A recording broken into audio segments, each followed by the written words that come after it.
بسم اللہ الرحمن الرحیم۔ السلام علیکم ورحمۃ اللہ وبرکاتہ۔ ایک چھوٹے سے شہر میں ایک غریب لڑکا اپنے تعلیمی اخراجات پورے کرنے کے لیے گھر گھر جا کر چیزیں فروخت کرتا۔ ایک دن اس کی کوئی بھی چیز فروخت نہیں ہوئی۔ بھوک کی وجہ سے اس کی حالت خراب ہو رہی تھی، لیکن وہ کسی سے کھانے کے لیے کچھ مانگنے کی ہمت نہیں کر پا رہا تھا۔ ایک گھر پر اس نے دستک دی تو دروازہ ایک نوجوان عورت نے کھولا۔ اس نے لڑکے کی شکل دیکھ کر بھانپ لیا کہ وہ بھوکا ہے۔ خاموشی سے بغیر کوئی سوال کیے لڑکے کو دودھ کا ایک گلاس تھما دیا۔ دودھ پی کر لڑکے نے اس کی قیمت دریافت کی تو عورت نے کہا، ہمدردی اور مہربانی کی کوئی قیمت نہیں ہوتی۔ لڑکا شکریہ ادا کر کے چلا گیا۔ اس بات کو ایک عرصہ گزر گیا۔ وہ عورت ایک شدید قسم کی بیماری میں مبتلا ہو گئی۔ اس کی بیماری کسی کی سمجھ میں نہیں آ رہی تھی۔ شہر کے ایک بڑے ڈاکٹر سے رجوع کیا۔ ڈاکٹر نے اسے دیکھا اور ایک نظر میں پہچان لیا۔ اس نے پوری توجہ سے اس کا علاج کیا۔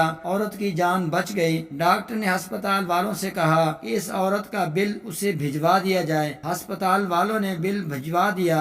ڈاکٹر نے بل کے ایک کونے پہ کچھ لکھا اور واپس اس عورت کو بھیج دیا۔ جب بل کا لفافہ اس عورت کو ملا تو اس نے ڈرتے ڈرتے لفافہ کھولا۔ اس کا خیال تھا کہ اس بل کی ادائیگی کے لیے اسے اپنے اثاثے فروخت کرنا ہوں گے، لیکن بل پر ایک جملہ لکھا تھا جسے پڑھتے ہی عورت کی آنکھیں محبت اور تشکر سے نم ہو گئیں۔ وہ جملہ تھا، آپ کے ایک دودھ کے گلاس کے عوض آپ کا بل ادا کر دیا گیا۔